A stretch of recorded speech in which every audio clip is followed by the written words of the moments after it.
So the character was made to fit you like a glove. Did you feel like it fit that easily, or was there a lot of process in trying to figure out how to find that?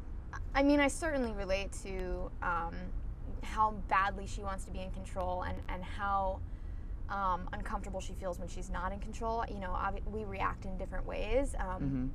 You know, we sort of see her just become more rigid and more self-aware, and you know, I think I just sort of fall apart a little more than she does.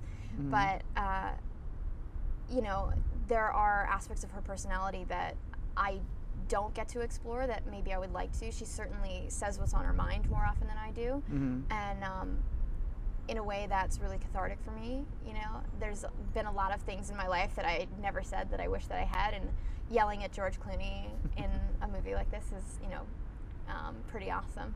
It's kind of a fun way to get out some of that energy. Does your acting process, have you developed the acting process differently than when you were, you know, a young teen and doing theater, or did you figure it out? Has it changed at all for you, or is it the same? Well, I think, I mean, when I was really little and I was like doing community theater when I was like 6 years old, you know, when you're that age, you don't know why you want to do it. You just want to get on stage and sing and dance, and you know, that's, it's sort of, I couldn't explain it, and I'm sure I couldn't explain it at that age. And I think, you know, over the years it became more about an interest in why people behave the way they do and why I behave the way that I do, and you know, just an interest in what makes people love each other or hurt each other. And you know, I don't think, I'd like to think it's not just about kind of wanting to run around on stage anymore. Right, but I mean, is there a way you approach a script? Is there a way you approach a character and go, okay, are you method? Are you? I'm definitely not method.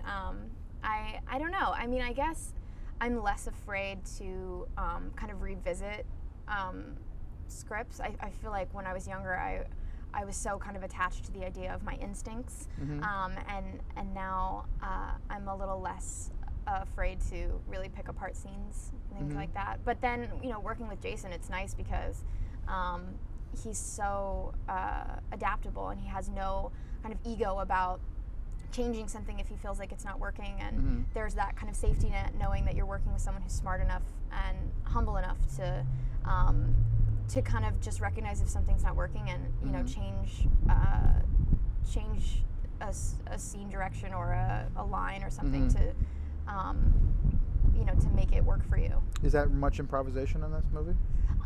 Not for me anyway. I think I was sort of in like Natalie world where I was really uncomfortable with kind of improvising. Actually, the only time that I was really like comfortable and kind of went with this totally improvised scene was when I was sort of drunk as Natalie. I felt a lot more like, yeah, whatever, you want me to just talk to this guy? No problem.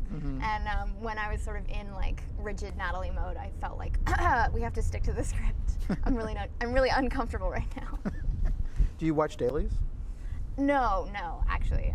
And that's a weird thing for me, because I think I used to think that people that said they didn't like watching themselves on screen or said they didn't want to watch dailies like thought that was just because that's what actors were supposed to do. And I was like, I would totally want to watch dailies, and I learned pretty quickly that it actually just is a bad idea, and it makes you like so aware of the wrong thing. You're aware of the way your mouth is moving, and you know, the way that your hair looks, and stupid stuff.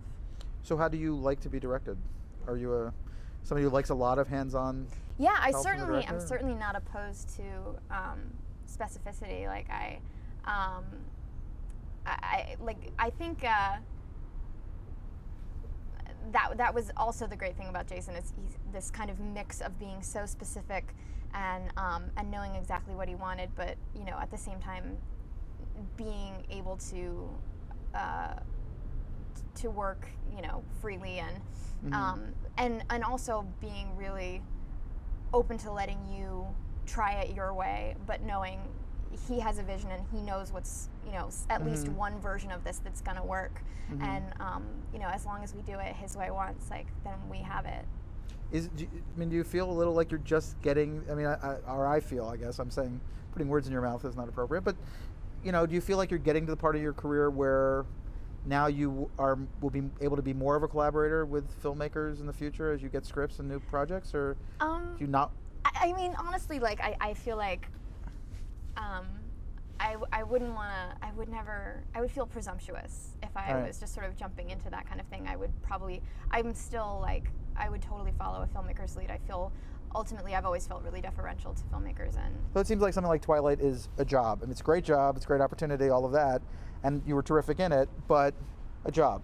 Sounds like this experience with Up in the Air was much more of a, really working with a director, really building the character. Yeah, I mean, absolutely, but I think that was because I was following Jason's lead, and if he had been totally confident in what he wanted to do and really felt like he didn't want you to stray from the plan, that would have been fine too.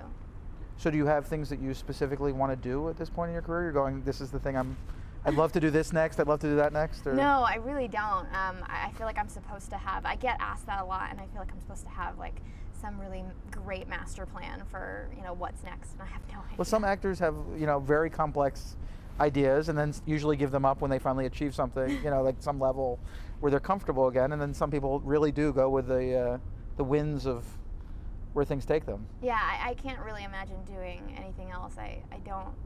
Maybe that will change. Maybe I'll wake up one morning and have, an idea of exactly what I want to do, but right now You're not itching to play Tracy Lords? Oh, no. Tracy Lord. Yeah, no, Should be not clear, Tracy Lords. Not Tracy Lords. No. You can move roles. You can just move the dressing room down. Yeah, I think that's a smart choice. What about singing and dancing still in your Yeah. DNA? I mean, of course, there's always going to be a part of me that, like, it feels really connected to musicals and would love to do a movie musical. But, I always feel like I'm doing myself a disservice if I say that, because you never know if that thing is going to come along in the right moment. And but a guest spot on a guest arc on Glee seems like almost inevitability in life. It seems like coming out of camp. I mean, the camp was kind of like the pilot for Glee. And that's funny. Show up no, for that. I don't know. I've actually only seen like a half an episode of Glee. I have to get up on my Hulu. So you have to follow it on Twitter. Oh yeah. And then you can know everything there is to know about Glee. So what about all of this? Did you see the film the first time in Toronto, or had you seen it before that? Or? I saw it like by myself, like when I had like 3 hours in my day, which was a bad idea. But in a way, it's sort of good to get that first viewing out of the way, because that's the worst. That's the viewing where you're just thinking about your posture and your voice and how you're coming across. And then it was nice to go into Toronto having seen it and feel like I could actually just enjoy watching it with an audience.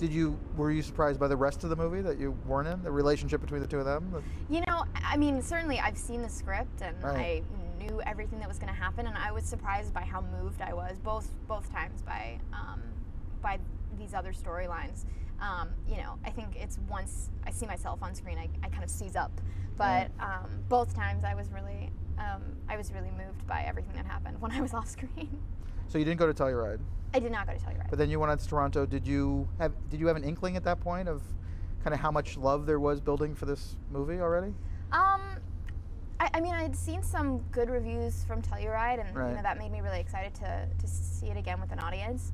But I feel like I never wanted to take that for granted, and I know that there are so many films where the first wave of people to see it, kind of praise it, and then, once it has a certain expectation, people see it and they're like, I wasn't that good. Like, people go in like, kind of being like, yeah, come on, move me, make me laugh, I dare you. So I was nervous about that, and I'm glad that people still seem to like it. So what was the experience of sitting in that room with all those people who went so crazy for the movie? In Toronto? Yeah. It was like surprisingly emotional, actually. I feel like that sounds really cheesy, but it was kind of spectacular, yeah.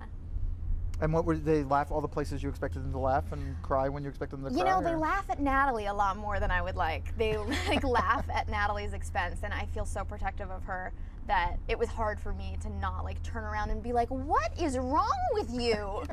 But they come to love her by the end of the movie. Yeah, I mean, that's a different I know, because because that's the thing, once she kind of breaks apart, that's sort of the moment when she endears herself to the audience, and my feeling is always like, oh, now that she's falling apart, you like her, fine, sure,